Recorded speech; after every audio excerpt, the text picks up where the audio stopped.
The Galactic Council had ruled the stars for 11,000 years. Nobody remembered a time before them. Nobody could imagine a time after them. They were eternal. They were absolute. They were the law that held 300 civilizations in perfect order. The council was made of 12 species. Each one was old beyond human understanding. Each one had conquered their corner of the galaxy long before Earth's first fish crawled onto land. They had fought wars that lasted centuries. They had built empires that spanned thousands of star systems. And then, tired of endless conflict, they had come together to form something greater than the Galactic Council. Met at a massive station that floated above a dead world called Desert Prime. The station was the size of a small moon. It glowed with lights from 1,000,000 windows. Ships came and went from its docking bays at all hours. It was the center of galactic civilization. Every important decision was made there. Every law was written there. Every species that wanted to matter had to bow there. High Arbiter Vorathkon was the leader of the council.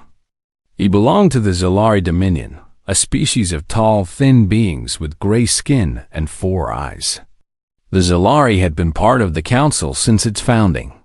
They considered themselves the wisest and most noble of all species. Vorathkon believed this more than anyone. He sat in his private chamber, looking out at the stars through a window that stretched from floor to ceiling. His 4 eyes moved independently, each one tracking a different ship as it passed by. He was old, even by Zalari standards. He had served on the council for 300 years. He had seen species rise and fall. He had watched civilizations beg for mercy at his feet. Nothing surprised him anymore.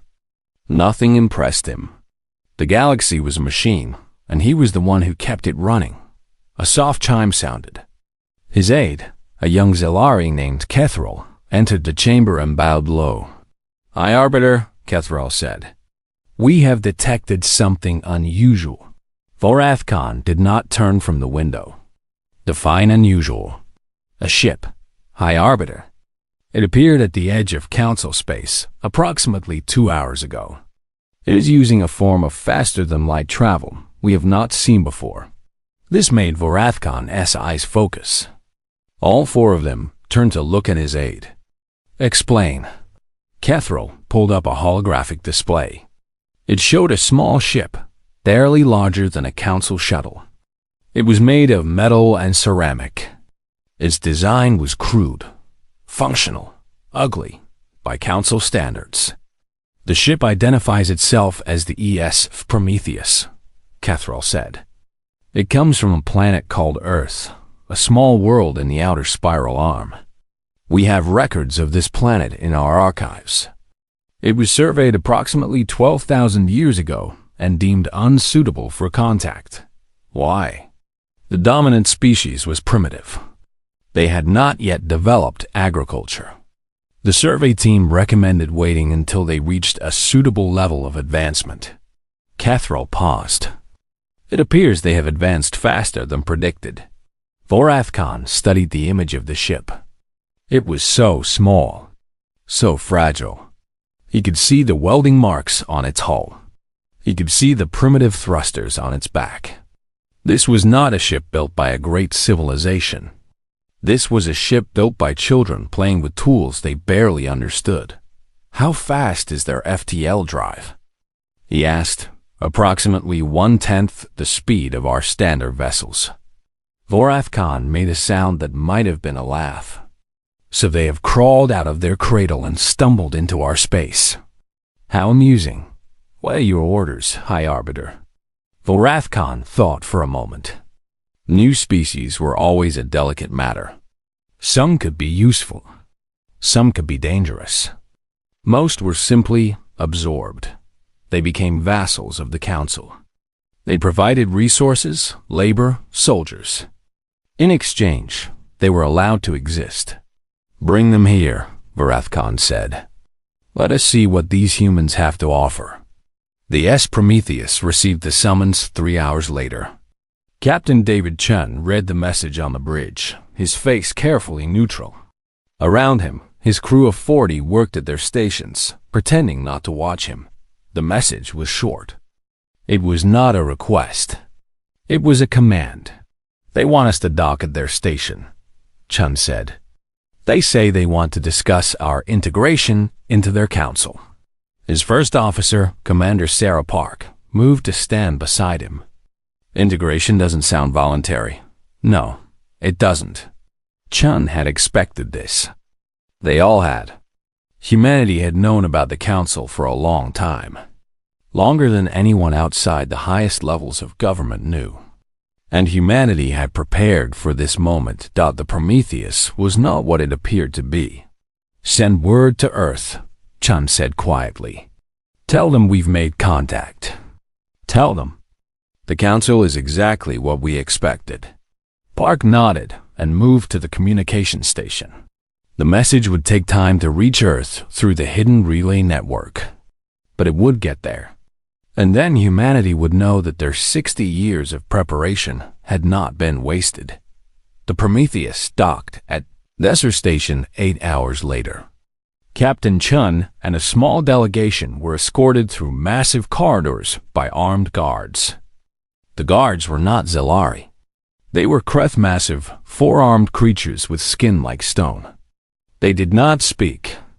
They did not need to. Their presence said everything. The council chamber was enormous. It could have held 1,000 people. But only 12 seats were filled. 12 representatives of 12 species, arranged in a semicircle around a raised platform. And at the center, on a throne that floated above the others, sat Vorethkon. Chun stopped at the edge of the platform. He was supposed to bow. Every species bowed when they first entered the council chamber. It was tradition. Mas. It was law. It was a sign of respect. Chun did not bow. A murmur ran through the chamber. Vorethkon leaned forward, his four eyes narrowing. "You stand before the Galactic Council," he said. His voice echoed through the chamber, amplified by hidden speakers. "You will show proper respect." "Respect is earned," Chun said. His voice was calm, steady. "We came here in peace. We came here hoping to meet others who share the stars. So far, we have been treated like criminals. Forgive me if I'm not feeling very respectful." The murmur grew louder. Several council members looked shocked. Others looked angry. One, a representative from a species Chun didn't recognize, looked almost amused. Vorethkon raised a hand, and the chamber fell silent. "You are bold," he said. "I will give you that. But boldness without power is just foolishness. And you human have no power here. We have the power to choose our own fate." "No, you don't." Vorethkon stood. He was tall, nearly 3 meters. He looked down at Chun like a man looking at an insect. "Your species has violated council law by entering our space without permission.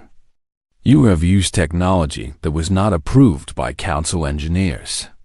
You have contaminated 12 star systems with your primitive communication signals." Chun said nothing. He had expected something like this. "Normally," Vorethkon continued, "such violations would result in the immediate destruction of your homeworld. We would reduce your planet to ash and scatter your species to the void. This is the law. This is justice." He paused, letting the words sink in. "But the council is merciful. We are offering you a chance. Your species will submit to vassal status. You will surrender your homeworld's resources to council management. You will provide your population as labor for council projects. And in exchange, you will be allowed to live." The chamber was silent. Every eye was on Chun. Every ear waited for his response. Chun looked around the chamber. He looked at the 12 species who had ruled the galaxy for 11,000 years.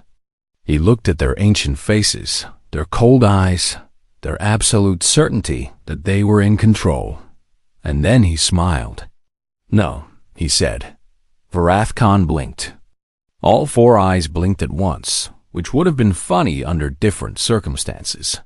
I don't think you understand your situation, he said slowly. This is not a negotiation. This is a sentence. You will accept our terms, or your species will die. I understand perfectly, Chun said. You've told us that you will destroy our planet if we don't become your slaves. You've told us that our only choices are submission or extinction. He paused. I'm telling you that we choose neither. There is no third option. There's always a third option. You just haven't seen it yet. Varath Khan's expression changed. For the first time in 300 years, he felt something he didn't recognize. It took him a moment to identify it. It was uncertainty. Take them back to their ship, he commanded. Give them 12 hours to reconsider. After that, we will begin the cleansing of their world. The guards moved forward. Chun didn't resist. He allowed himself to be escorted out of the chamber. But as he reached the door, he turned back. 12 hours, he said. That's more than enough time. The door closed behind him. Varath Khan stood in the empty chamber for a long time after the humans left. The other council members had departed, returning to their ships and their systems. But he remained, staring at the door through which the human captain disappeared. Something was wrong. He could feel it. The human had been too calm, too confident. A species facing extinction should beg. They should plead. They should offer everything to survive. But Chun had smiled. He had smiled like a man who knew something Varath Khan didn't. Kethral, Varath Khan called. His aide appeared instantly. Yes, High Arbiter? Tell me everything we know about humanity. Everything. What followed was a long night. Kethral brought file after file from the archives. Most of it was useless ancient surveys, outdated observations, speculation from scientists who had died millennia ago. But some of it was more recent.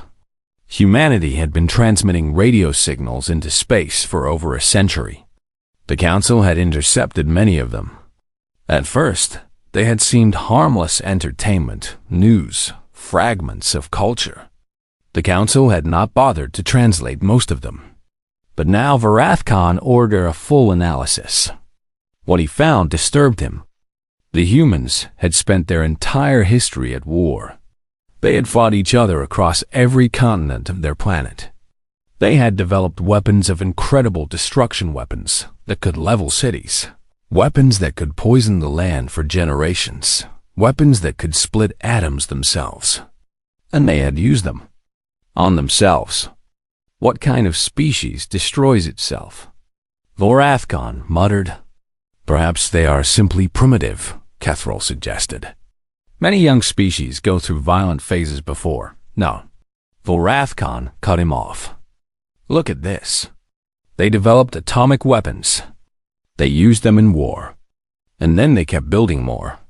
They built enough to destroy their own planet several times over. Any sane species would have stopped. Any rational civilization would have destroyed such weapons rather than risk extinction. But they didn't. They didn't. They kept them. They pointed them at each other. And they waited. Varath Khan's four eyes moved across the data screens. They spent 50 years pointing world-ending weapons at each other, each side knowing that if they attacked, they would be destroyed in return. And they didn't break. They didn't surrender. They just waited. Kethral was silent. He didn't understand what troubled the High Arbiter so much. Varath Khan understood. He understood all too well. The Council ruled through fear. They threatened destruction, and species submitted. It was simple. It was effective. It had worked for 11,000 years. But these humans had spent generations living under the threat of their own destruction. They had normalized it. They had adapted to it. Fear might not work on them. Morning came to Desser Station. In his quarters aboard the Prometheus, Captain Chun received a message from Earth. He read it twice, then deleted it. He didn't need to keep it. He would remember every word. Ambassador Elena Vasquez arrived 3 hours later. She had traveled on a diplomatic shuttle that was supposed to take a week to reach Council space. It had arrived in 6 hours. Nobody noticed this. Nobody thought to question it. The Council was too busy preparing their demonstration of power. Vasquez was a small woman in her 50s. Her hair was gray. Her face was lined. She looked like someone's grandmother. She was the most dangerous human in the galaxy. She met with Varathkon in his private chamber. He had summoned her there, expecting to see fear, expecting to see surrender. Instead, he saw a woman who sat across from him like an equal. "Ambassador Vasquez," he said, "I assume your captain has explained your situation." He has. "And you understand that you have," he checked the display, "9 hours remaining before we begin the destruction of your planet. I understand that you've made a threat." Vasquez smiled. It was a warm smile. A grandmother's smile. It didn't reach her eyes. "And I'm here to give you one chance to withdraw it." Varathkon laughed. It was a genuine laugh, something he hadn't done in years. "You are threatening me? You, whose species has barely learned to walk among the stars. You, whose entire fleet consists of one ship held together with primitive welding." "I'm not threatening you," Vasquez said. "I'm warning you. There's a difference. Enlighten me." Vasquez leaned back in her chair. "You've studied us. I know you have. You've looked at our history. You've seen our wars, our weapons, our capacity for violence. And you've concluded that we're primitive, brutal, easy to intimidate. An accurate assessment, is it?" Vasquez tilted her head. "Let me tell you what you missed. Yes, we're violent. Yes, we've spent most of our history trying to kill each other. But that's not what makes us dangerous." She leaned forward. "What makes us dangerous is that we learn from it. Every war taught us something. Every weapon we built, we learned to counter. Every strategy we used, we learned to defeat. We have been perfecting the art of war for 10,000 years. Not war against other species, war against ourselves. The most creative, adaptable, relentless enemy we could possibly face." Varathkon's eyes narrowed. "Your point?" "My point is simple. You think you can frighten us into submission. You think you can threaten our planet and we'll fall in line like every other species you've conquered. But we're not like them. We've been threatened with extinction before. We've threatened each other with extinction. And we're still here." She stood. "You have 12 hours to withdraw your threat. If you don't, you will learn exactly what humanity is capable of. And I promise you, High Arbiter, you will not enjoy the lesson." She walked to the door. Varathkon's guards moved to stop her, but he raised a hand. "Let her go," he said. Vasquez paused at the door. "One more thing. You asked what kind of species destroys itself. The answer is a species that would rather die than live on its knees. Remember that." She left. Varathkon sat alone in the darkness of his chamber. For the first time in 300 years, he felt something cold in his chest. He told himself it was contempt. He told himself these humans were bluffing. They had one ship. One primitive, ugly little ship. What could they possibly do against the combined might of the Galactic Council? He told himself many things. But deep down, in a place he would never admit existed, he felt something else. He felt afraid. The hours passed. The Council fleet assembled around Desser Station, 300 warships from 12 species, each one bristling with weapons that could crack planets. It was the largest gathering of military force in a century. It was meant to demonstrate the Council's absolute power. Ambassador Vasquez watched from the observation deck of the Prometheus. Captain Chun stood beside her. "They're not going to back down," Chun said quietly. No, they're not. Vasquez sighed. I had hoped, but no. They've ruled too long. They've forgotten what it means to face an enemy who isn't afraid of them. Then we proceed, as planned? Vasquez was silent for a long moment. Outside the window, Council warships moved into attack formation. In 9 hours, they would begin their journey to Earth. In 9 hours, they would begin the genocide of humanity. Unless humanity stopped them first. Yes, Vasquez said finally. Send the signal. Activate the Lazarus Protocol. Chun nodded.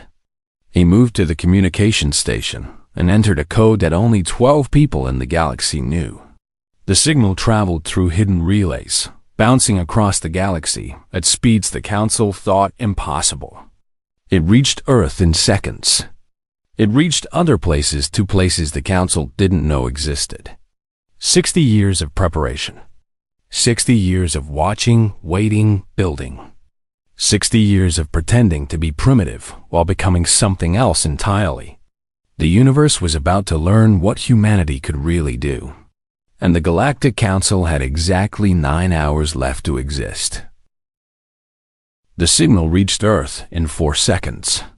It passed through 17 hidden relay stations, each one disguised as space debris or small asteroids. The Council sensors never detected it. They didn't even know to look.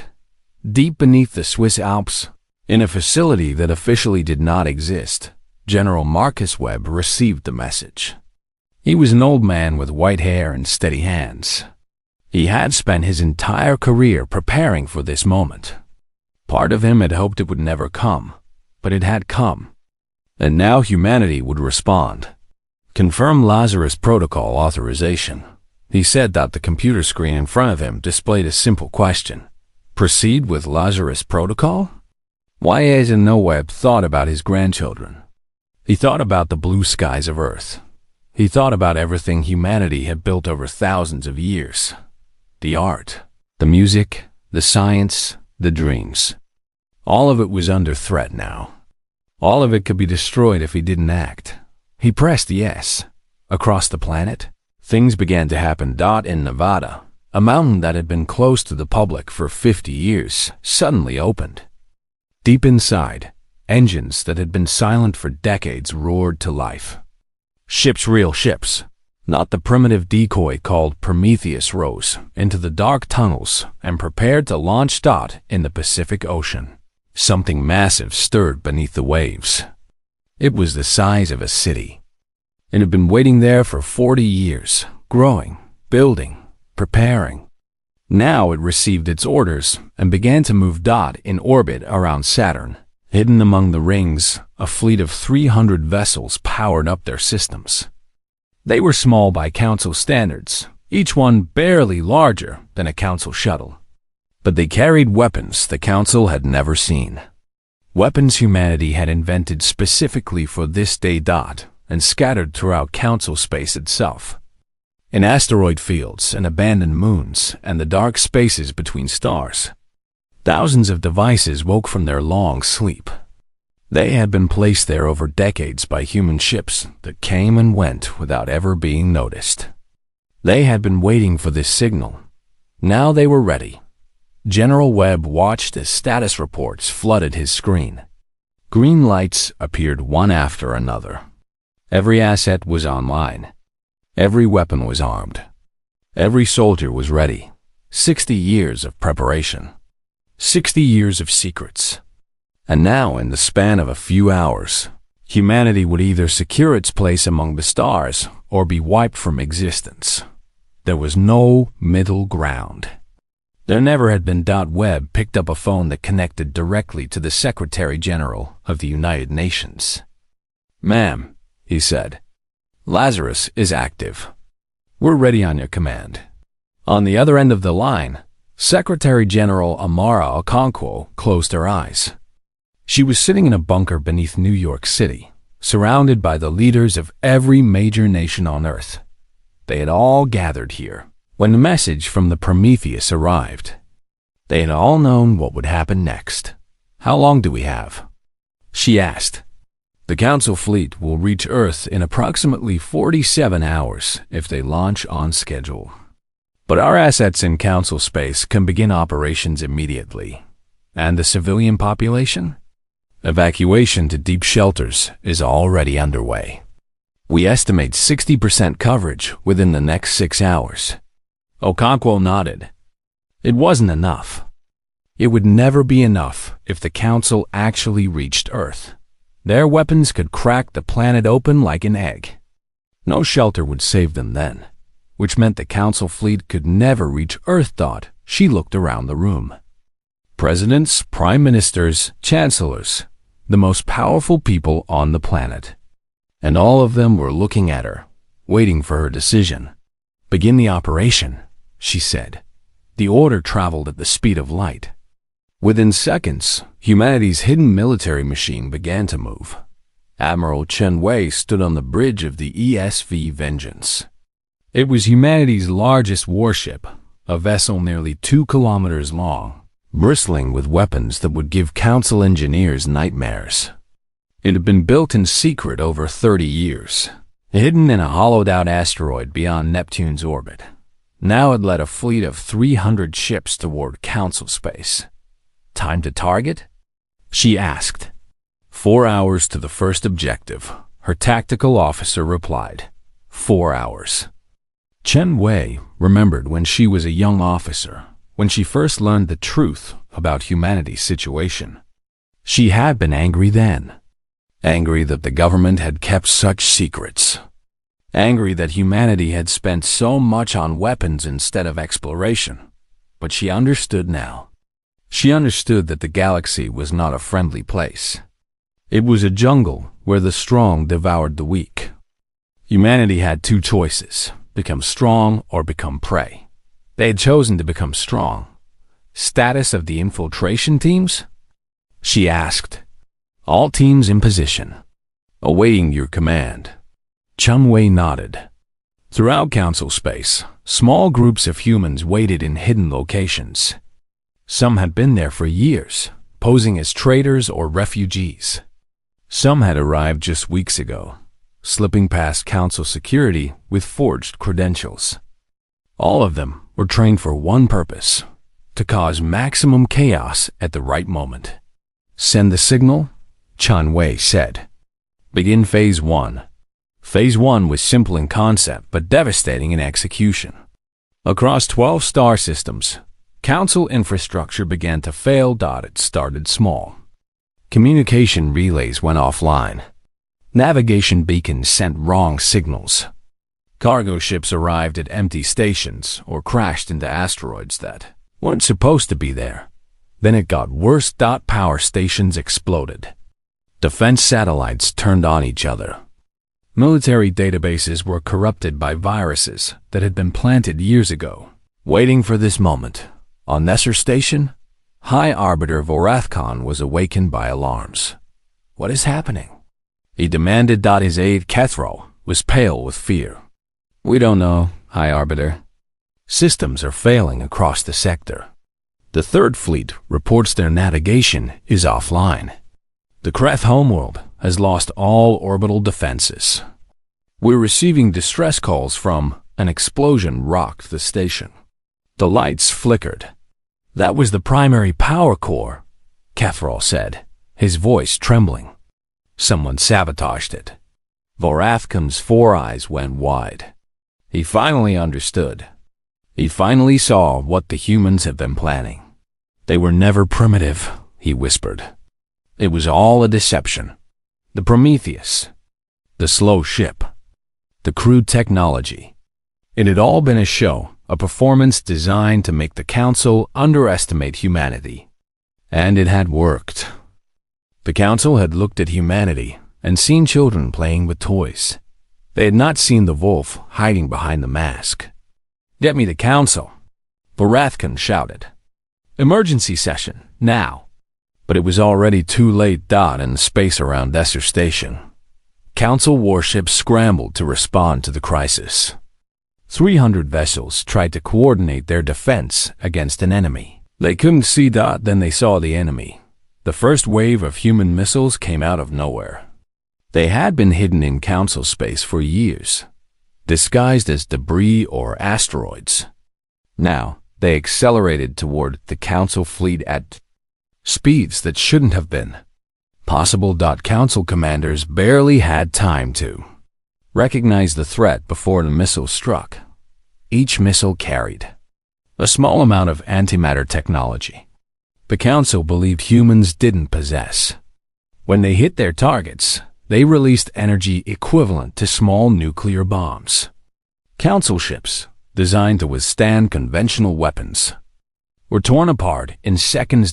In the first minute of the attack, 40 Council ships were destroyed. Admiral Crexville of the Kreth battle fleet tried to rally his forces. The Kreth were warriors. They had never lost a battle in 3,000 years. They would not lose one now. All ships formed defensive formation. He commanded, "Target the incoming missiles with point defense systems." His ships responded with discipline. Thousands of weapons opened fire, filling space with a wall of destruction.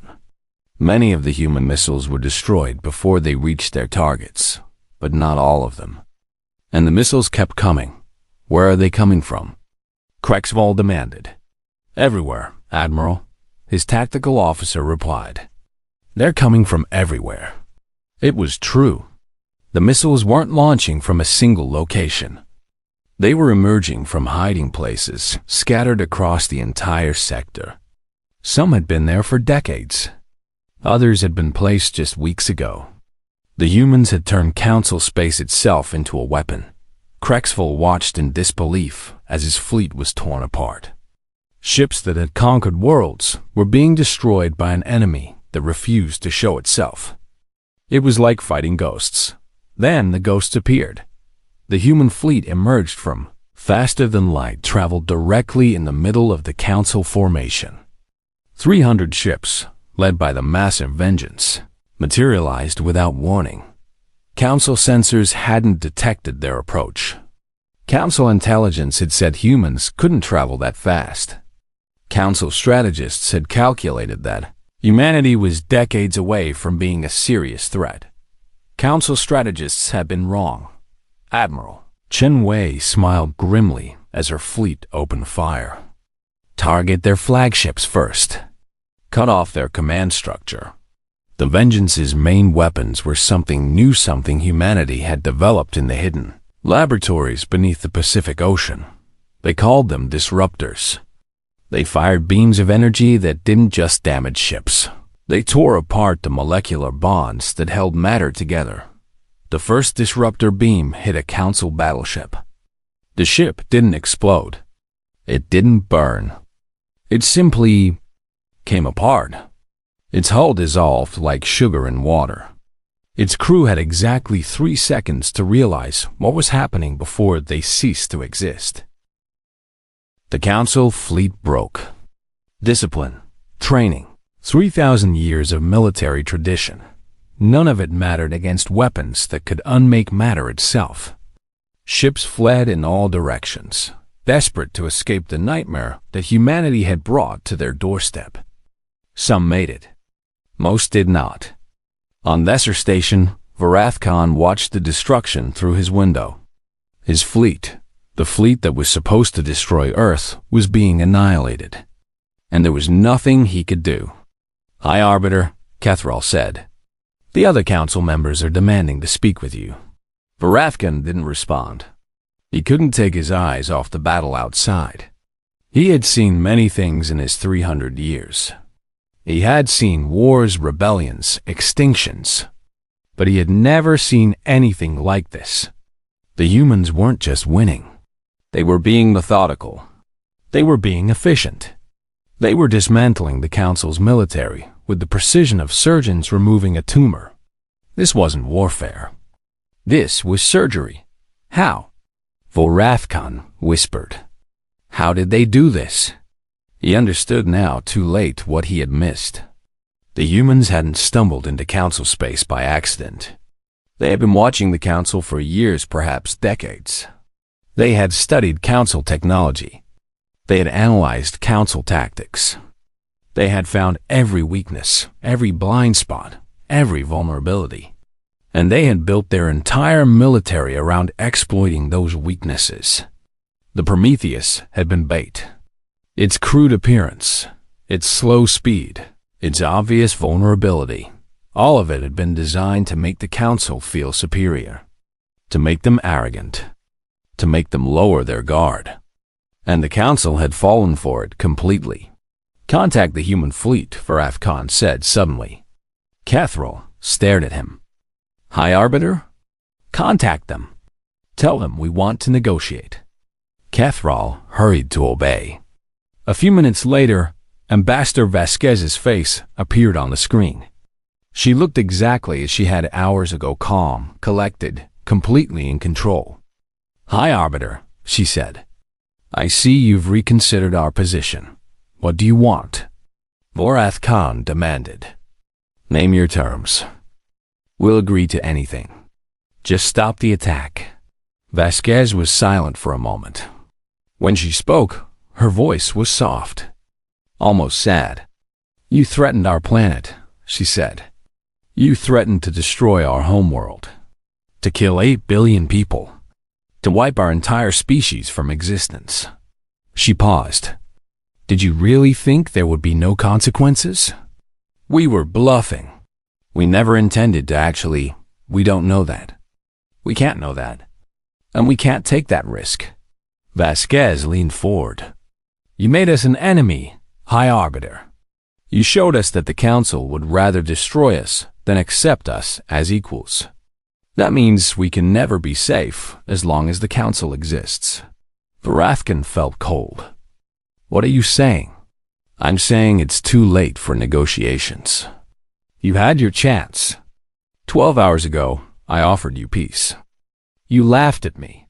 You threatened my planet. You assembled a fleet to murder my people." Her eyes hardened. "Now you pay the price." The screen went dark. Varadkar stood alone in his chamber, watching his world burn. The Council fleet was nearly gone. The station's defenses were failing, and the human fleet was closing in. He thought about running. He thought about begging. He thought about all the things he had done in his 300 years, all the species he had broken, all the civilizations he had destroyed.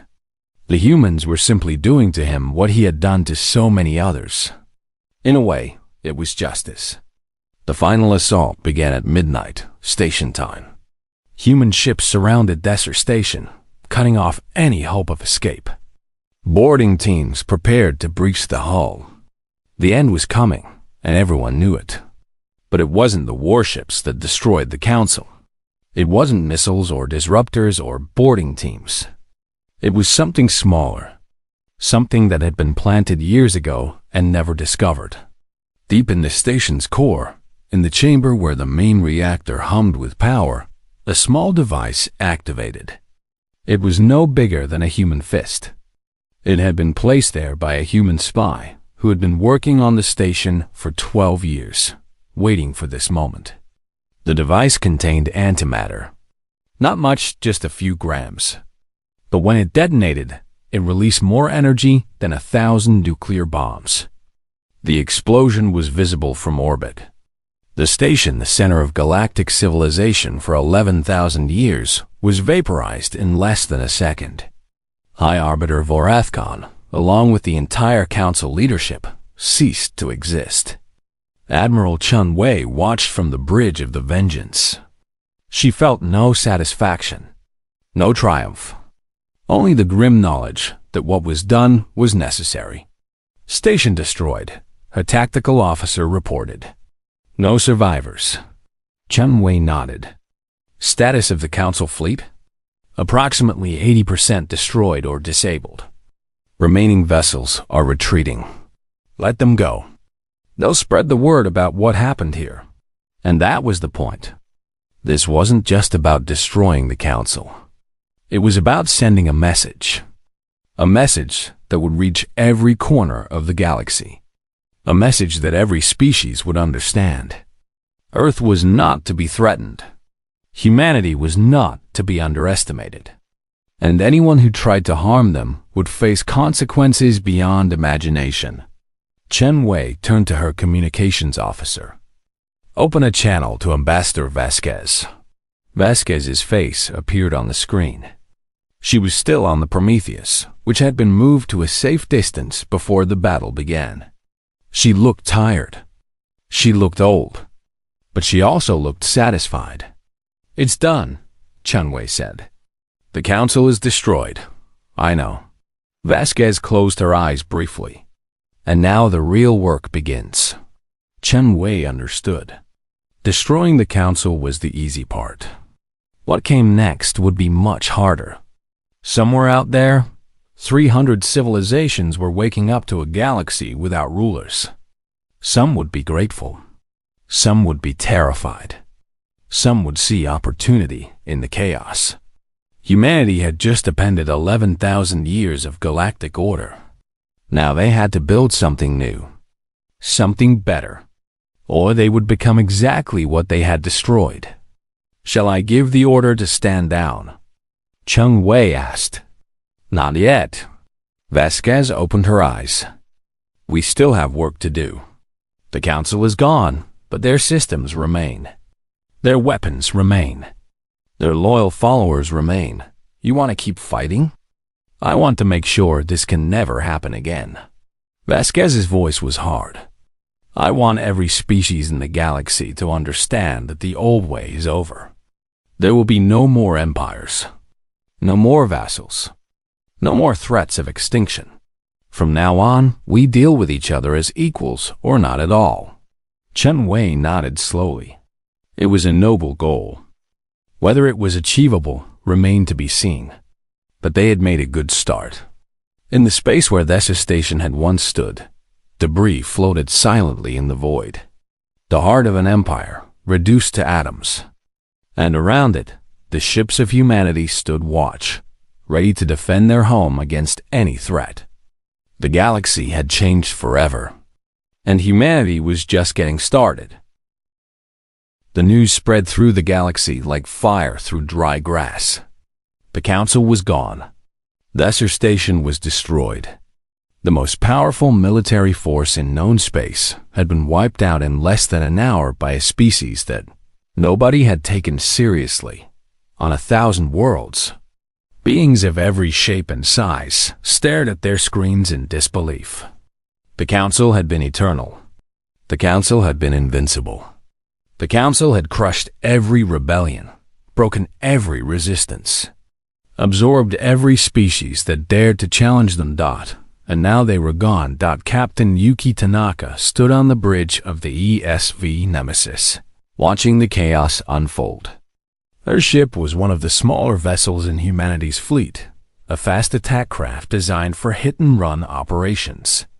For the past 3 days, she had been moving through former council space, observing the aftermath of humanity's victory. It was not pretty. "Commander," her communications officer said, "we're receiving distress signals from the Taurus system. Multiple ships. They're being attacked." Tanaka frowned. "By whom?" "Unknown. The signals are fragmented.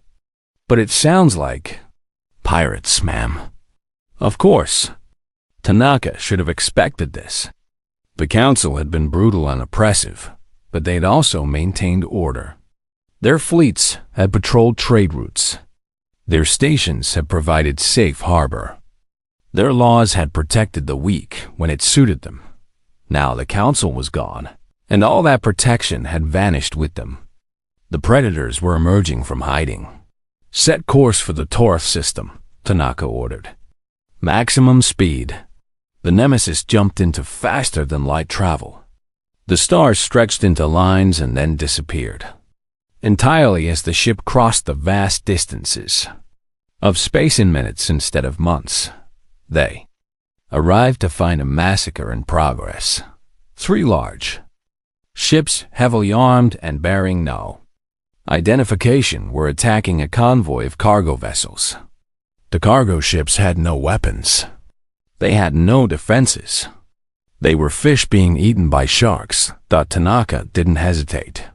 All weapons online. Target the attackers. The Nemesis opened fire. The pirates, if that's what they were, never saw them coming. The first ship exploded before its crew could even respond. The second managed to turn toward the threat before 2 missiles tore through its hull. The third tried to run.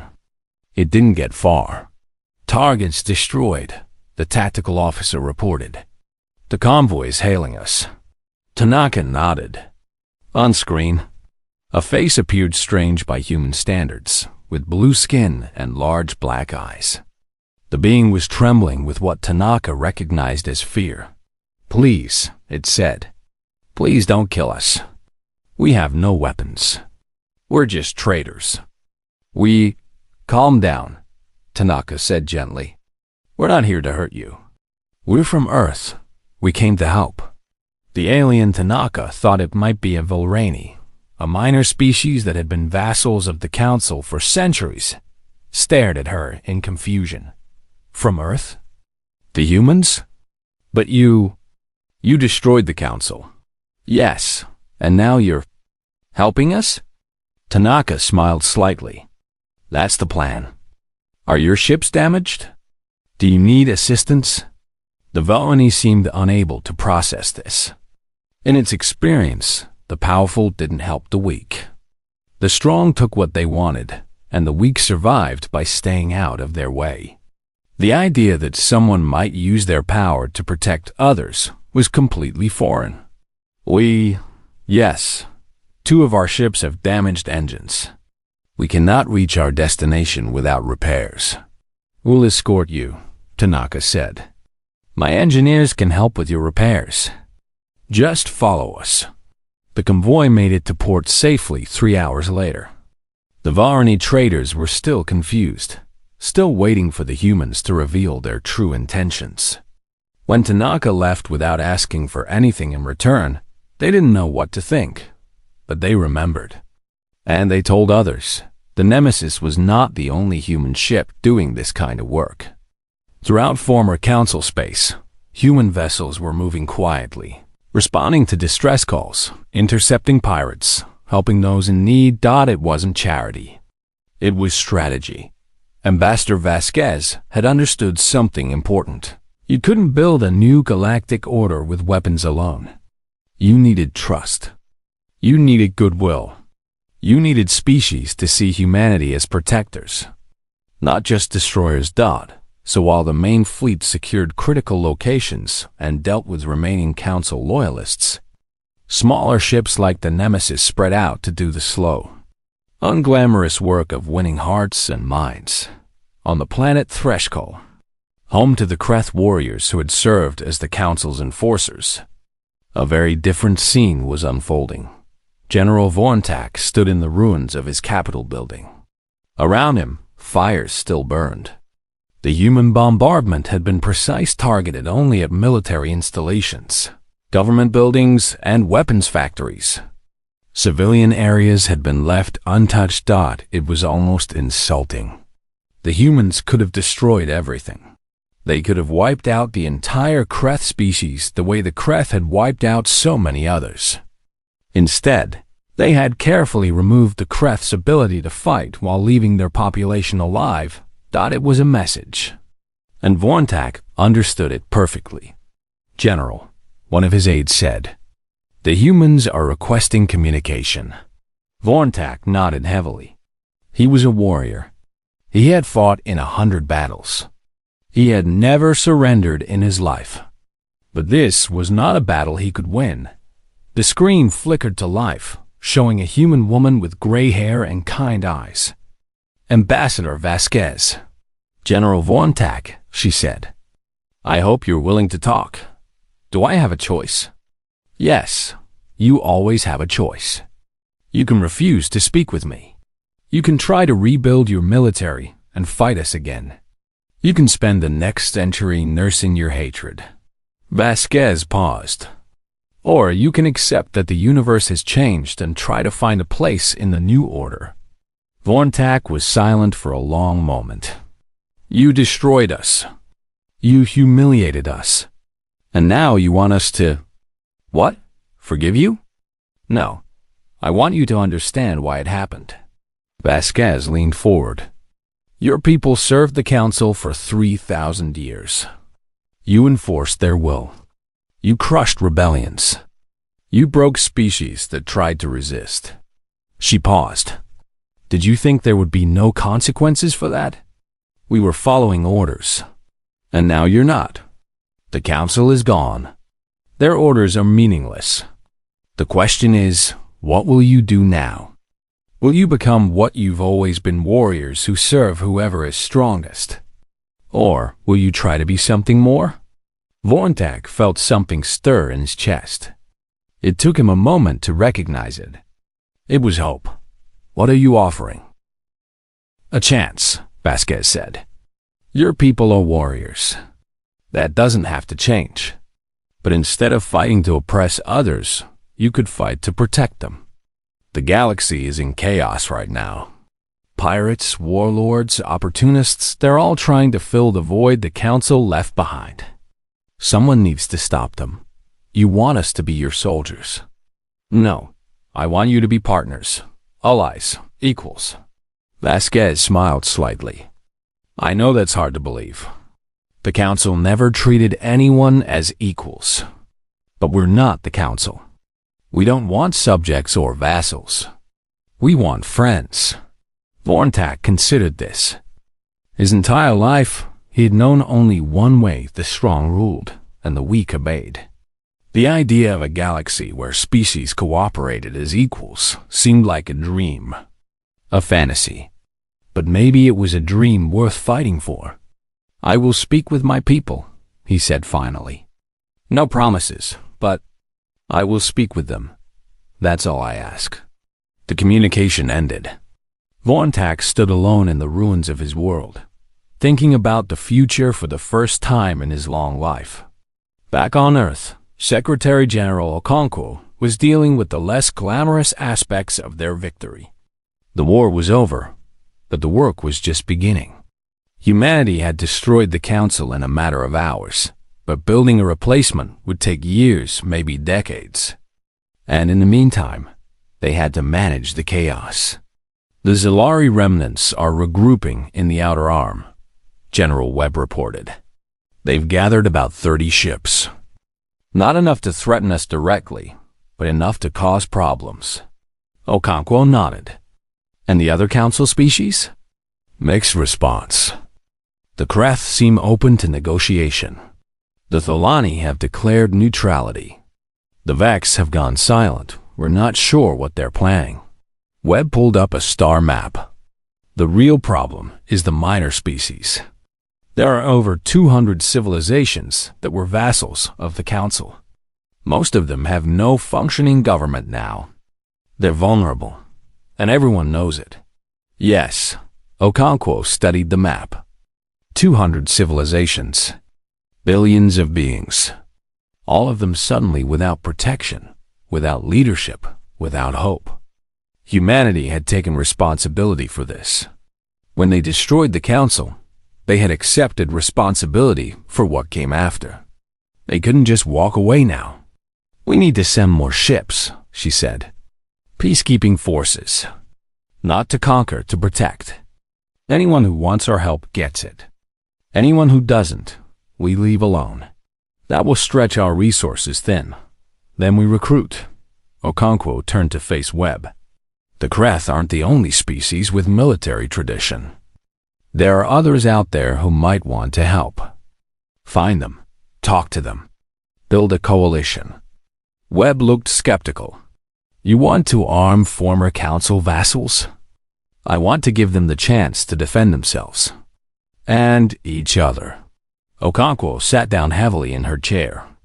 We can't police the entire galaxy ourselves, Marcus. We're one species. If we try to do everything alone, we'll fail.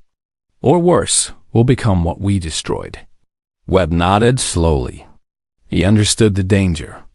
It was easy to become a tyrant when you had the power to crush anyone who opposed you. The council had started as liberators too, 11,000 years ago. Then they had become monsters. Humanity had to be better. They had to find another way. I'll start reaching out to potential allies, Webb said. But it won't be quick. Trust takes time to build. I know. But we have to start somewhere. Across the galaxy, that process was already beginning. On the agricultural world of Chemith, a human trade delegation was negotiating their first agreement. The Chemith were a peaceful species, herbivores, who had been forced to grow food for the Council for generations. They had never been allowed to trade freely, never been allowed to set their own prices, never been allowed to decide their own future. The human diplomat, a young man named James Oconee, sat across from the Chemith elders and made them an offer unlike anything they had ever heard. "We want to buy your grain," he said, "at fair market prices, whatever you think it's worth. And we'll pay in technology, medicines, agricultural equipment, whatever you need." The Chemith elders exchanged glances. They were used to demands, not negotiations. They were used to taking what they could get, not deciding what they deserved. "You would let us set the prices?" One elder asked hesitantly. "Of course. It's your grain. You grew it. You should decide what it's worth. But what if we ask for too much?" Oconee smiled. "Then we'll negotiate. That's how trade works. We find a price that's fair to both of us. Nobody gets cheated. Nobody gets forced. We both win or we don't make a deal." The concept was so foreign that the elders had to discuss it among themselves for nearly an hour. When they came back, their leader was almost in tears. "We accept," she said. "And we want to thank you for treating us like we matter." "You do matter," Oconee said. "Everyone matters. That's the whole point." Similar scenes were playing out across hundreds of worlds. Human diplomats, traders, engineers, doctors, all of them spreading out through the galaxy, offering help without strings, making deals without threats, building relationships without coercion. It was slow work. Many species were suspicious. They had been tricked too many times to trust easily. But gradually, one conversation at a time, one handshake at a time, humanity was proving that they were different. Not everyone was convinced. In the dark spaces between stars, remnants of the Council were gathering. Species that had benefited from the old order, leaders who had lost their power, warriors who wanted revenge. They were fighting each other, forming alliances, planning their response. Admiral Zethrol of the Zalari had gathered a fleet of 40 ships around the dead moon in the Outer Arm. It wasn't much a fraction of what the Council had once commanded, but it was a start. "The humans are spread thin," he told his commanders. "They're trying to be everywhere at once, protecting the weak, negotiating with the strong, rebuilding what we destroyed. They don't have enough ships to do all of that and defend themselves. Do you want to attack them?" One commander asked. "Not yet. First, we watch. We wait. We gather strength." Zethral's 4 eyes gleamed in the dim light of the command center. The humans won their war through deception and surprise. They pretended to be weak until it was too late for us to respond. We will use the same strategy against them. And then we strike at their heart. We destroy their homeworld. We show the galaxy that humanity can be broken, just like anyone else. The commanders nodded. They had lost everything: their station, their power, their pride. Revenge was all they had left. But they had underestimated humanity once. They would not make that mistake again. In the shadows, they began to plan. In the silence, they began to build. And in the darkness between stars, the seeds of a new war were being planted. Humanity didn't know it yet. They were too busy trying to heal the galaxy to notice the danger growing in the void. But they would learn. And when they did, they would face a choice: become the very thing they had destroyed, or find a way to defeat their enemies without losing their souls. The battle for the galaxy was far from over. It was just beginning. On Earth, Life was returning to normal, or at least a new kind of normal. The evacuation shelters were emptying. People were going back to their homes, their jobs, their lives. The immediate threat was over. But everything had changed. Humanity was no longer alone in the universe. They were no longer isolated on their small blue planet. They were part of something much larger, now a galaxy full of wonders and dangers, opportunities and threats. Schools began teaching galactic history. Universities opened departments of xenobiology and interstellar politics. Children grew up dreaming not just of Earth's nations, but of distant stars. In Tokyo, a young woman named Akiko Tanaka, no relation to the captain of the Nemesis, stood on her apartment balcony and looked up at the night sky. She was 23 years old. She had lived through the crisis, as people were already calling it. She had spent 2 days in an underground shelter, waiting to find out if she would live or die. Now she was alive and the universe was open. "I want to go out there," she said softly. Her boyfriend Kenji stood beside her. "Out there? To space? To everywhere. I want to see other worlds. I want to meet other species. I want to..." She struggled to find the words. "I want to be part of it. Whatever we're building out there, I want to help." Kenji took her hand. "Then let's do it. Let's apply to the exploration course. Together." Akiko smiled. It was a dream she'd never dared to have before. Now it was possible. All across Earth, millions of people were having similar thoughts. The galaxy was out there, waiting, and humanity was ready to claim its place among the stars. Not as conquerors, not as destroyers, but as builders, as dreamers, as friends. The Council had ruled through fear for 11,000 years. Humanity would try something different. They would lead through hope. It wouldn't be easy. It wouldn't be quick. There would be setbacks and failures and dark moments when they questioned whether it was worth it. But they would try, because that's what humans did. They tried. They failed. They got back up and tried again.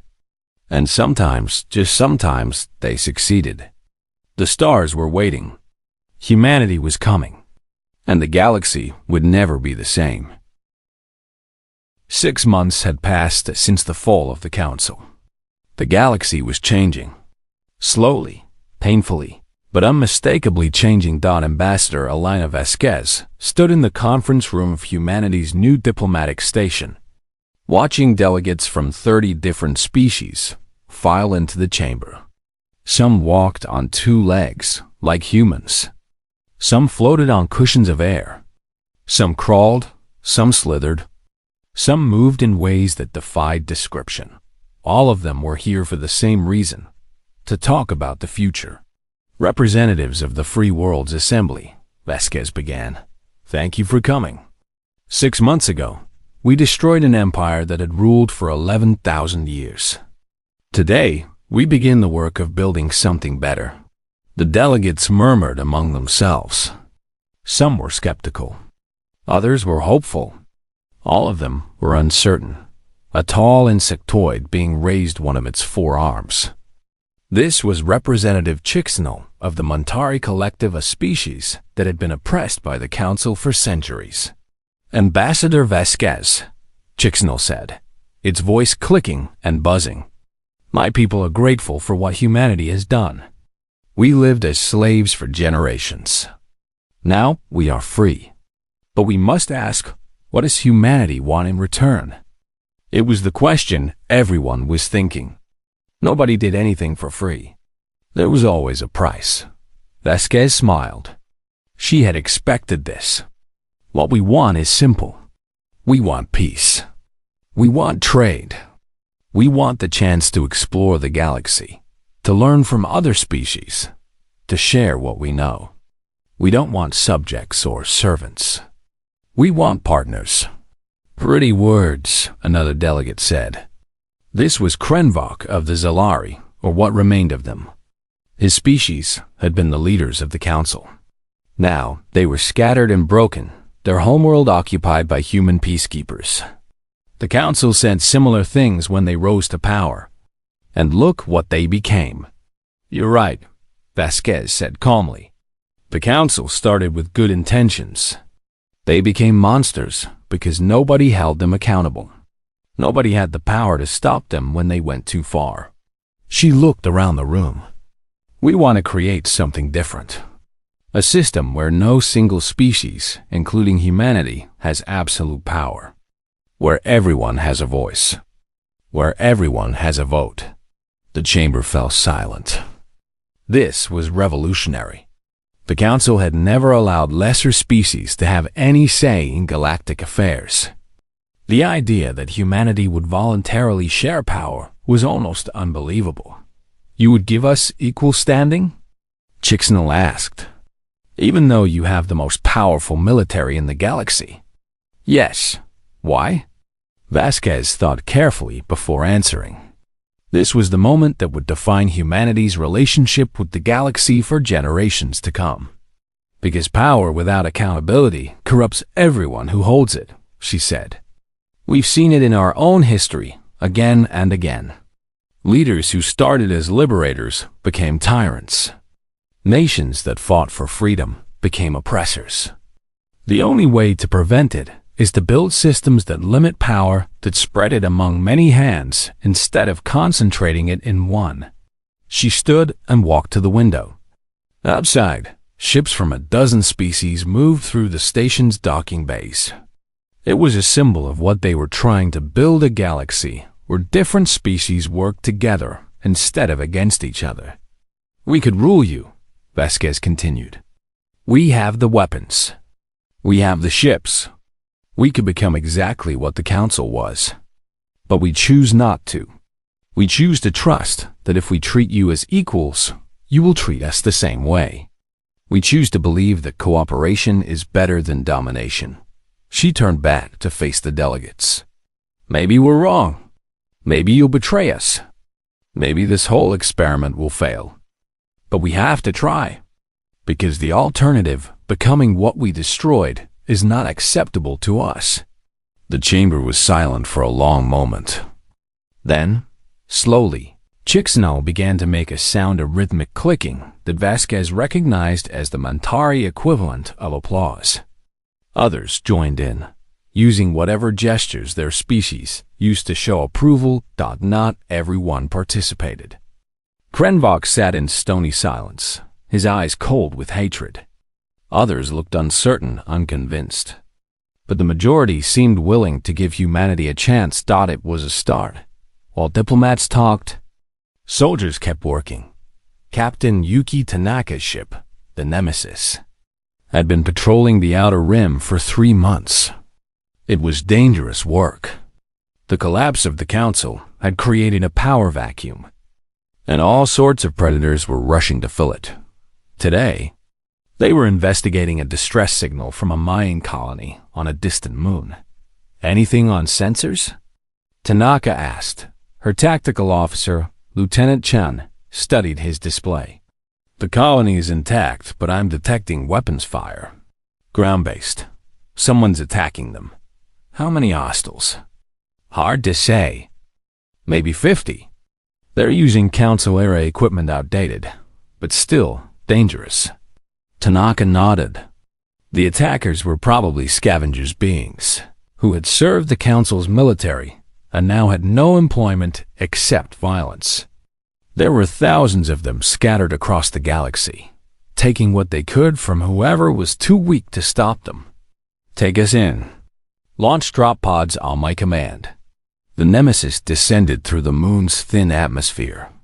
Below, Tanaka could see the mining colony, a cluster of domed buildings surrounded by excavation equipment. Figures were running between buildings. Fires burned in several locations. Drop pods away, Chun reported. 30 human soldiers fell from the sky. Their pods crashed into the ground around the colony, opening to reveal armored figures carrying weapons that could punch through stone. The scavengers didn't stand a chance. It was over in 12 minutes. The attackers were either killed or captured. The colonists, small, timid beings called the Pro, emerged from their shelters. Trembling with fear and relief, Tanaka walked through the colony, surveying the damage. It wasn't too bad. A few buildings were destroyed.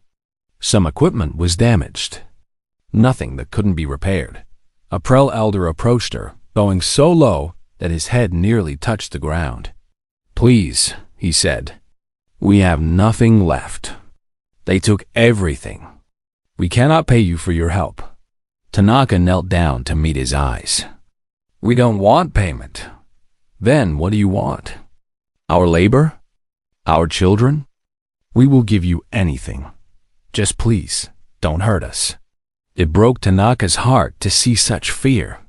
This being had lived his whole life expecting cruelty from the powerful. He couldn't imagine any other possibility. "We don't want anything," she said gently. "We came because you needed help. That's all." The Prel elder stared at her, uncomprehending. "But why? We are nothing. We have nothing. Why would you risk your lives for us?" Tanaka thought about how to explain. How did you describe basic decency to someone who had never experienced it? "On my world," she said slowly, "we have a saying. The strong protect the weak. Not because they have to. Not because they expect something in return. But because it's right. Because that's what strength is for." The elder was silent for a long moment. Then, slowly, tears began to fall from his large, dark eyes. "We have lived under the Council for 2,000 years, he said. "We thought we knew what the galaxy was. We thought we knew what power meant." He looked up at her. "You have shown us something different. Something we did not believe was possible." He reached out and touched her hand, a gesture of profound trust in Prel culture. "Thank you," he whispered. "Thank you for teaching us hope." Tanaka helped the colonists rebuild. Her engineers repaired their equipment. Her medics treated their wounded. Her soldiers stood guard while the Prel slowly emerged from their terror. When she left 3 days later, the colony's children waved goodbye from the landing pad. They were still scared, still uncertain about the future. But they were also, for the first time in their lives, hopeful. It was moments like these that made the work worth it. But not all moments were hopeful. In the Outer Arm, Admiral Zethral was building his fleet. 6 months of patience had paid off. Ships had come to him one by one, remnants of the Council military, mercenaries looking for employment, opportunists who saw profit in chaos. His fleet had grown from 40 ships to nearly 200. It wasn't enough to challenge humanity directly, but it was enough to cause damage. Enough to prove that humanity could bleed. "Our scouts have returned," his aide reported. "They've identified a target." "Show me." A holographic display flickered to life, showing a small human outpost on the edge of explored space. It was a research station, lightly defended. Maybe 50 humans lived there, studying some insignificant phenomenon that Zethral didn't care about. But humanity would care. They cared about everything. They cared about their people. That was their weakness. "When do we attack?" the aide asked. The news of Captain Chun's sacrifice spread through the galaxy like wildfire. On 1,000 worlds, beings of every species watched the recordings of his final battle. They saw one ship standing against 200. They saw one man giving his life to protect strangers. And they understood something about humanity that no words could have explained. On Earth, the funeral was broadcast to every screen on the planet. Millions watched as Captain David Chun was buried with full military honors. His daughter, a young woman named Lisa, accepted the flag that had draped his coffin. Her face was wet with tears, but her head was held high. "My father believed in something," she said to the assembled crowd. He believed that the strong should protect the weak. He believed that some things were worth dying for. He believed that humanity could be better than its past. She looked out at the sea of faces, humans, yes, but also aliens. Species from across the galaxy had sent representatives to honor the man who had saved their people on that distant station. Today, we bury a hero, Lisa continued, but his spirit lives on. Every time one of us stands up for someone who can't stand up for themselves, every time we choose courage over fear, every time we remember that what we do matters more than what we have. She paused. That's my father's legacy. That's what he died for. The crowd was silent. Then, slowly, they began to applaud. Not the thunderous applause of celebration, but something quieter, something more respectful. The sound of people honoring a man who had earned their admiration. Ambassador Vasquez watched from the front row. She had known Chum since the beginning, since those first tense days when humanity had revealed itself to the galaxy. He had been the captain of the Prometheus, the bait in their trap. He had risked everything on their plan. Now he was gone. And the galaxy was watching to see what humanity would do next. She hoped they would make the right choice. 3 days after the funeral, the Free World's Assembly convened its largest meeting yet. Representatives from over 100 species gathered in the Great Hall of humanity's diplomatic station.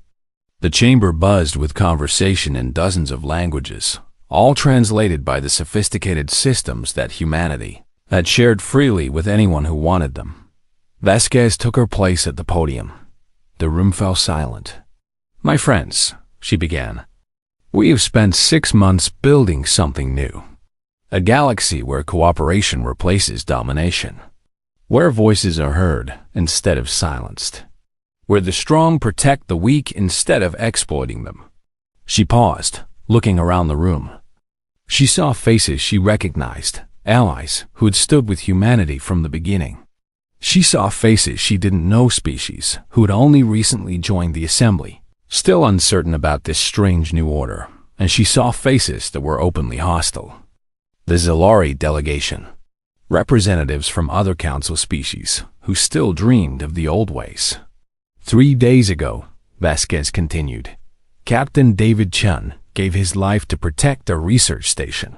52 humans and 30 aliens survived because of his sacrifice. He didn't ask who they were. He didn't ask what they could offer him. He just did what was right. She let the words hang in the air. That is what humanity believes in. That is what we are trying to build. A galaxy where Captain Chun's choice to risk everything for strangers is not unusual. A galaxy where that kind of courage is normal, expected, universal. A murmur ran through the chamber. Some delegates nodded in approval. Others looked skeptical. A few looked offended, as if the idea of self-sacrifice was somehow beneath them. I know some of you doubt us, Vasquez said. I know some of you are waiting for us to show our true colors to become tyrants like the Council. I know that trust takes time to build, and we haven't had much time yet. She straightened her shoulders. So let me make something clear. We could rule this galaxy. We have the weapons, the ships, the technology. After what Zethral did, after he attacked our civilians, murdered our scientists, killed our people, we would have every right to seek revenge. To hunt down the remnants of the Council and destroy them completely. To become exactly what they were. The chamber was absolutely silent now. Every eye was on Vasquez. We choose not to. She let that sink in. Not because we're weak. Not because we're naive. But because revenge creates nothing. It only destroys. If we spend our energy hunting down enemies, we'll never have time to build the future we want. We'll become monsters fighting monsters forever. She looked directly at the Zilari delegation. Krenvok met her eyes without flinching. Even to those who have harmed us, we offer a choice. Join the assembly. Accept a new order. Work with us instead of against us. We will not forget what happened. We will not pretend it didn't hurt. But we will forgive, because that's the only way forward. Krenvok stood slowly. The chamber held its breath. You speak of forgiveness, he said. His voice was cold, but there was something else in it, something that might have been confusion. You offer us a place in your new order, after we tried to destroy you, after our admiral killed your people. Why? What do you gain from this mercy? We gain the future, Vasquez replied. Every species we bring into the assembly is one more voice helping to build something better. Every enemy we turn into an ally is one fewer threat to peace. She paused, and honestly, revenge is exhausting. We'd rather spend our energy on things that matter. A small laugh rippled through the chamber. Even Krenvok's mouth twitched slightly. You are a strange species, he said finally. I do not understand you. I do not trust you, but... He hesitated, as if the next words were physically painful. Perhaps you are right. Perhaps the old ways are truly over. Perhaps it is time to try something new. He sat down. Around the chamber, delegates exchanged surprised glances. The Zilari had been the leaders of the council. If even they were willing to consider change, maybe there was hope. Vasquez felt something loosen in her chest. It was too early to celebrate. There would be setbacks, conflicts, maybe even wars. But this moment, this single moment of possibility, was what they had been working toward. Then let us begin, she said. Let us build something that has never existed before. A galaxy of equals.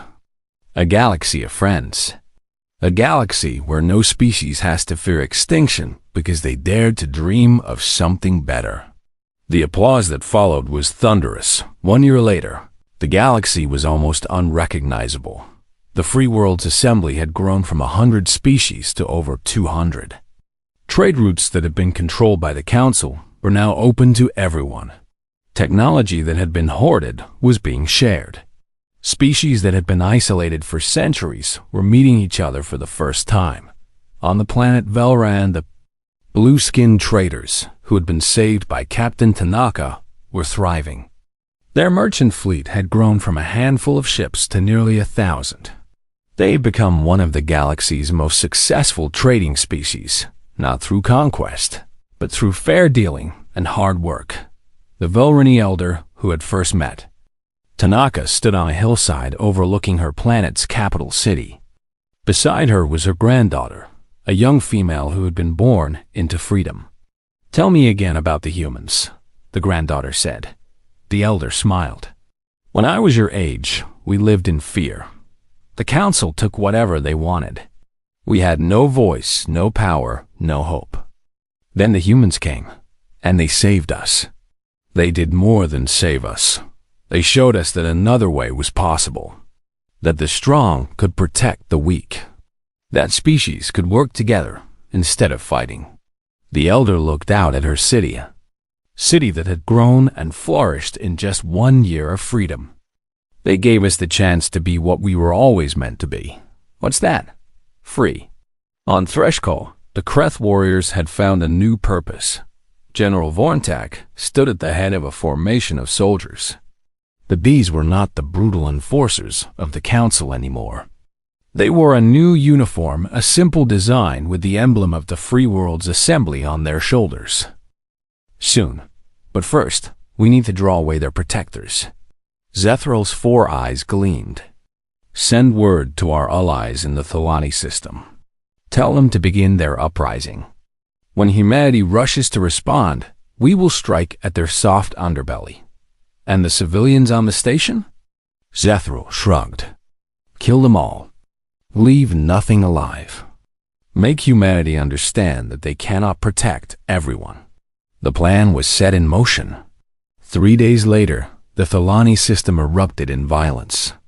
Supporters of the old council attacked government buildings, killing dozens of the new pro-human administration. Human ships rushed to respond, leaving gaps in their patrol routes.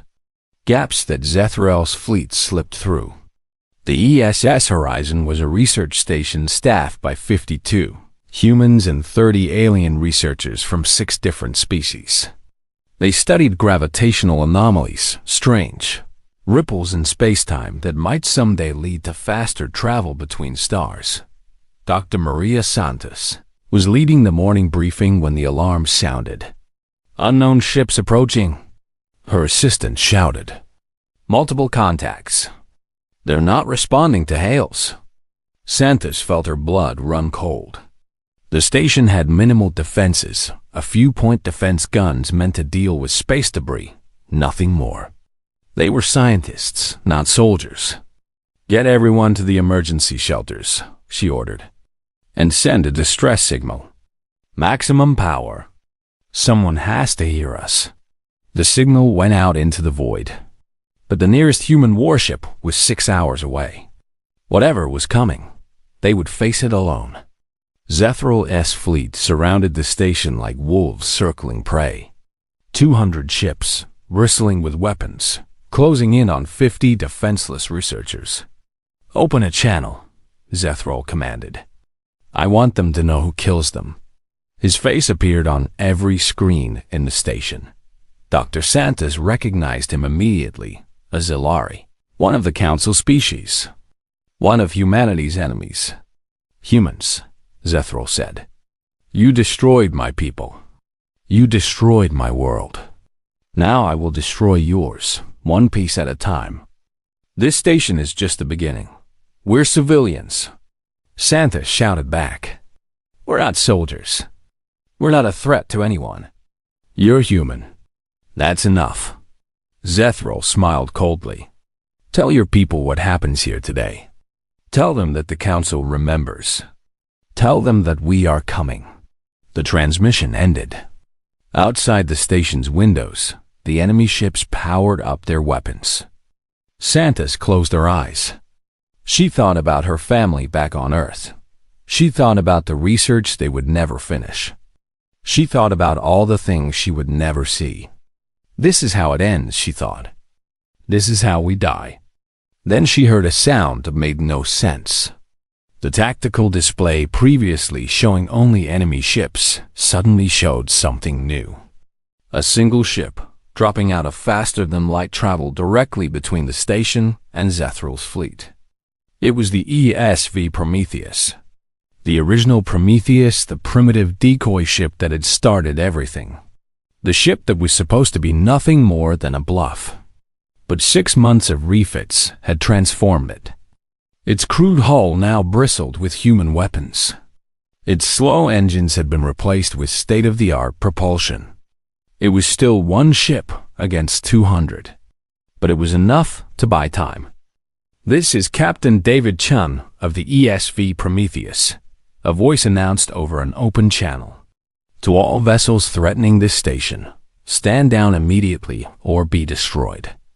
Zethral laughed. "One ship? You send one ship against my fleet? This is your response?" "My response is buying time," Chun replied calmly. "Our fleet will be here in 6 hours. I only need to keep you busy until then. You'll be dead in 6 minutes. Maybe. But I'll take a lot of you with me." Zethral's smile faded. He knew humans well enough by now to know that they didn't bluff. This captain was willing to die for those researchers.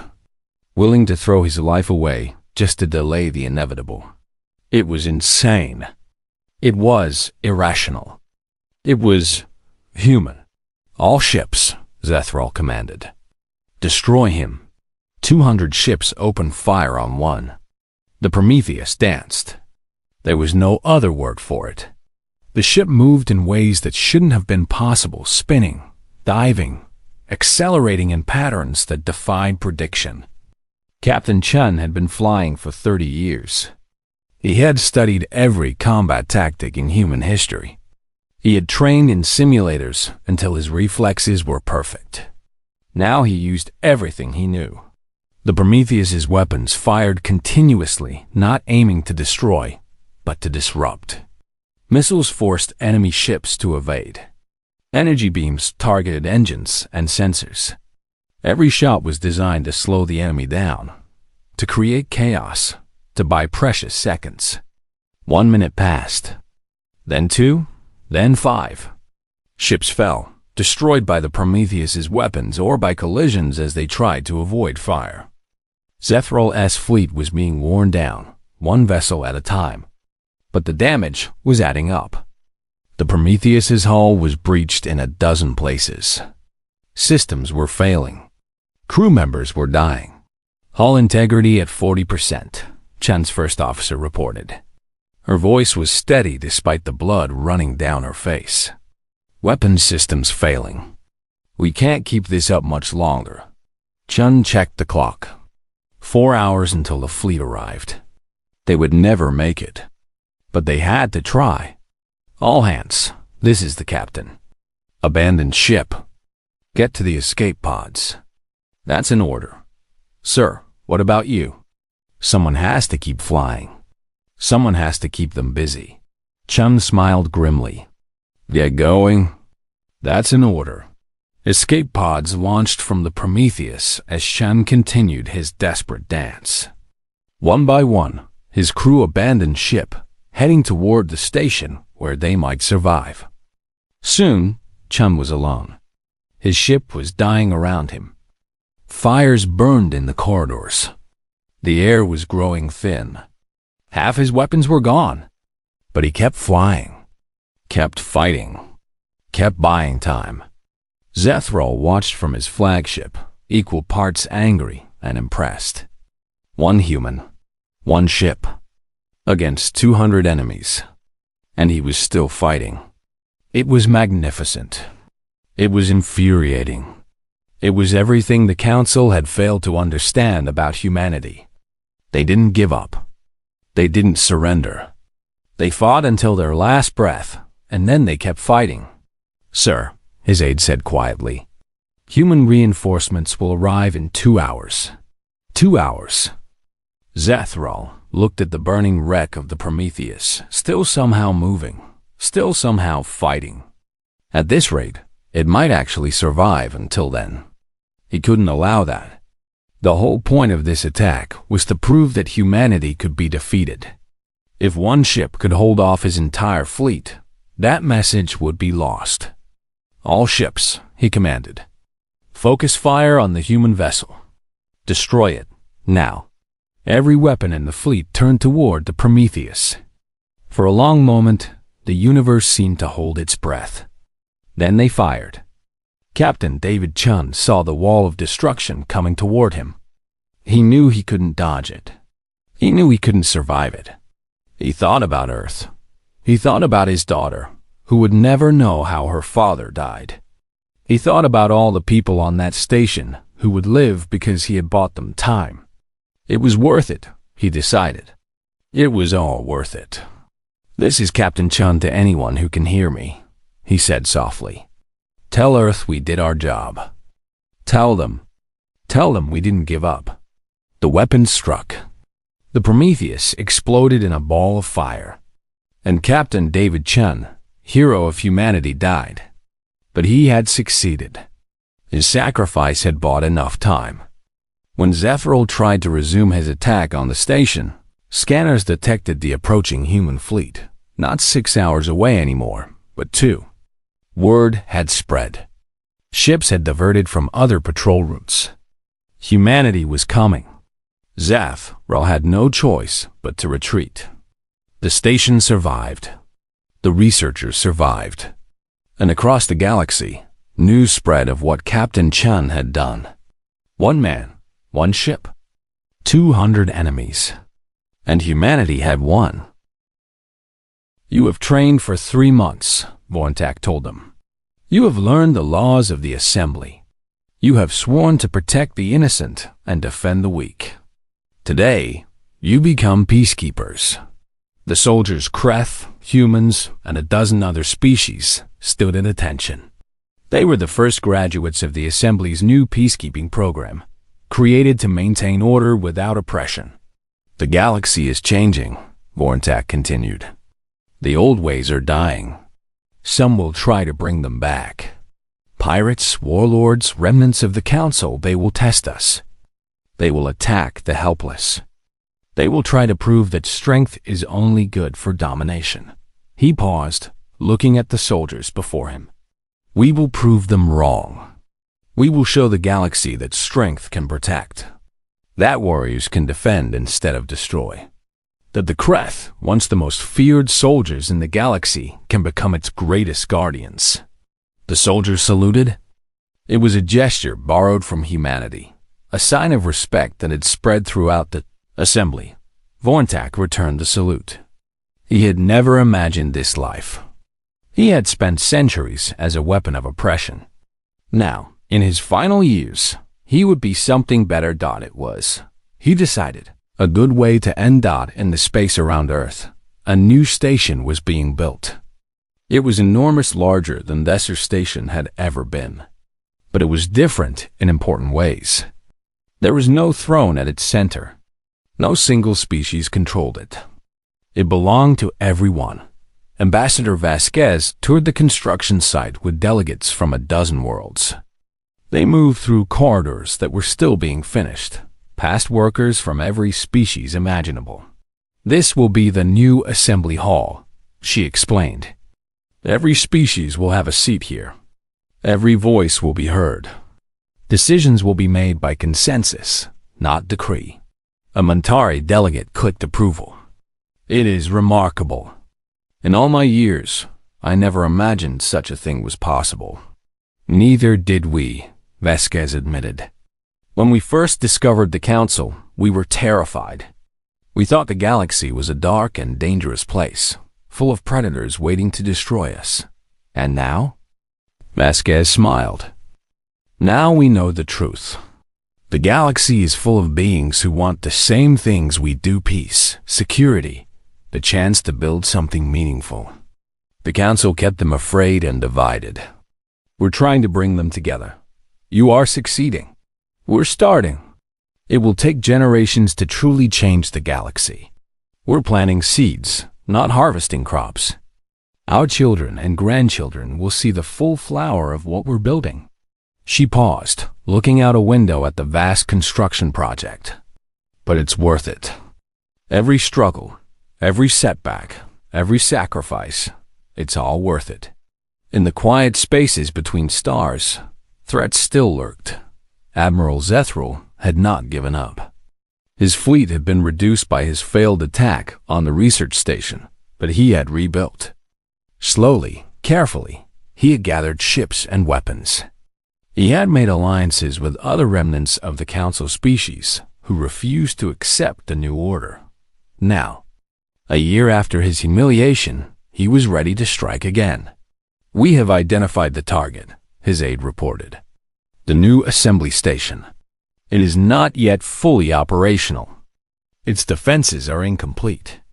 If we strike now, we can destroy it before they can respond. Zethral studied the tactical display. The station was massive, a symbol of everything the assembly was trying to build.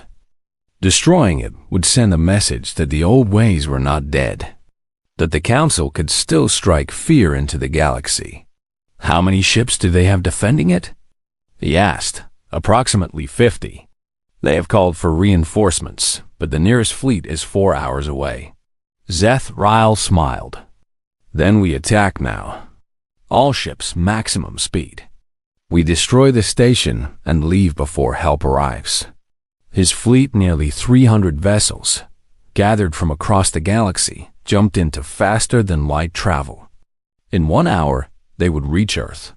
In 1 hour, they would prove that humanity was not invincible, or so Zethral believed. What he didn't know was that humanity had learned from the attack on the research station. They had improved their detection systems. They had hidden reserve fleets in strategic locations. And they had made allies who were willing to fight for the new order. The moment Zethral's fleet entered Earth's solar system, alarms sounded across a dozen worlds. On Threshkel, General Vorntak received the alert. Without hesitation, he ordered his newly trained peacekeepers to battle stations. Within minutes, a Kreth fleet, once humanity's enemy, now their ally, was racing toward Earth. On Velron, the Merchant Guild mobilized its fastest ships. They couldn't fight, but they could provide supplies, transport wounded, and coordinate communications. They had sworn to stand with humanity, and they would not break that oath. from the Mantari Collective, from the Pearl colonies. From 100 worlds that had found hope in the assembly ships launched into the void. Not because they were ordered to, not because they expected payment, but because they believed in what humanity was building. And because they remembered. Captain Chen, Zethral's fleet arrived at Earth to find something unexpected. The 50 defenders he had anticipated had grown to nearly 1,000. Ships from dozens of species surrounded the half-finished assembly station, forming a wall of protection. "This is impossible," Zethral whispered. "Where did they all come from?" Admiral Chen Wei, promoted after her leadership in the early days of the conflict, appeared on his screen. She was older now, her hair streaked with gray, but her eyes were sharp as ever. "Admiral Zethral," she said calmly, "you're outmatched. Surrender now, and your crews will be treated fairly. Continue your attack, and you will be destroyed." Zethral stared at the tactical display. His 300 ships faced 1,000. It wasn't even close. "You can't have gathered this many allies in a year," he said. "Nobody builds trust that fast." "We didn't build trust," Chen Wei replied. "We earned it. Every ship you see represents a species that humanity helped. Every crew out there is fighting because they chose to, not because they were forced." She paused. "That's the difference between us and the Council. You ruled through fear. We lead through example." Zethral was silent for a long moment. He thought about his fleet. He thought about the Council he had served for centuries. He thought about everything he had believed, that power was meant to dominate, that strength meant crushing the weak. He had been so certain, so confident that his way was the only way. Now, looking at the armada that had gathered to defend humanity, he wasn't certain anymore. "What happens if I surrender?" he asked quietly. "You stand trial for your crimes. Your crew is released. Your ships are impounded." Chen Wei's voice softened slightly. "And if you truly want to change, if you want to be part of the new galaxy instead of fighting against it, there might be a place for you, eventually." It was more than he deserved. He knew that. After everything he had done, the research station, the innocent people he had killed, he deserved destruction. But humanity was offering him mercy. He thought about refusing. He thought about dying in battle, a final act of defiance against the new order. Then he thought about what that would accomplish. Nothing. His death would change nothing. The assembly would survive. The new galaxy would continue to grow. His sacrifice would be forgotten in a year. Or he could live. He could see what humanity was building.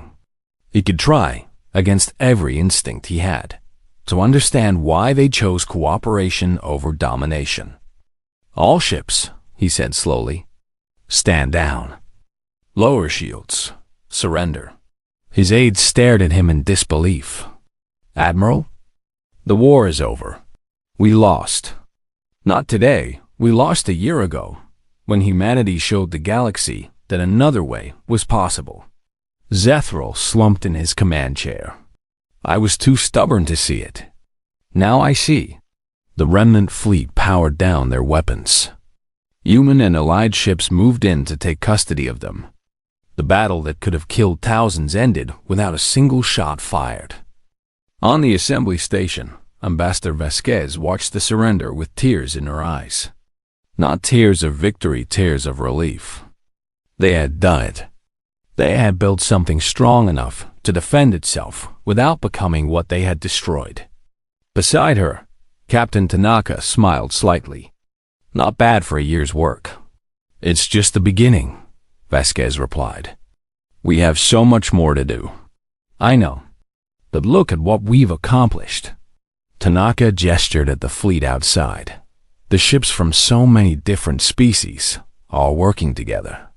A year ago, most of these people had never met a human. Now they're willing to fight for us. To die for us. Not for us, Vasquez corrected gently. For what we represent. for the idea that the galaxy can be better, that we don't have to be afraid of each other, that the strong can protect the weak instead of exploiting them. She turned to face the young captain.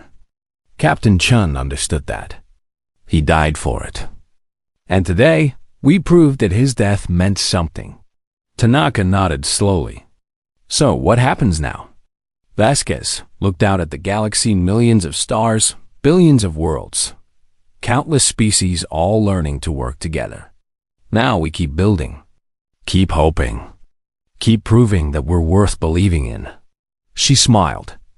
It's going to take a while, but I think we're on the right track.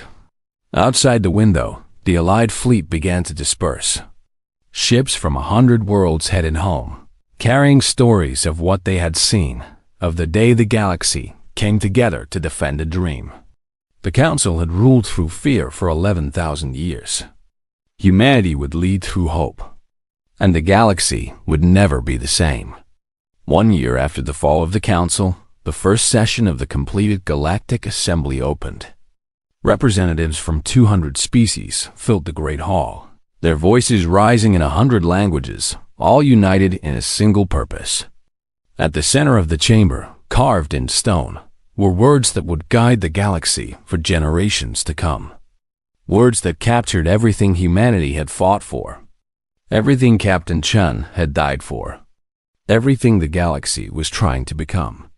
The strong protect the weak, the many serve the few, and together, we are more than any of us alone. Beneath those words, Elena Vasquez, no longer ambassador, now the first Secretary General of the Galactic Assembly, rose to speak. "My friends," she said, "welcome to the future." The galaxy listened, and humanity smiled.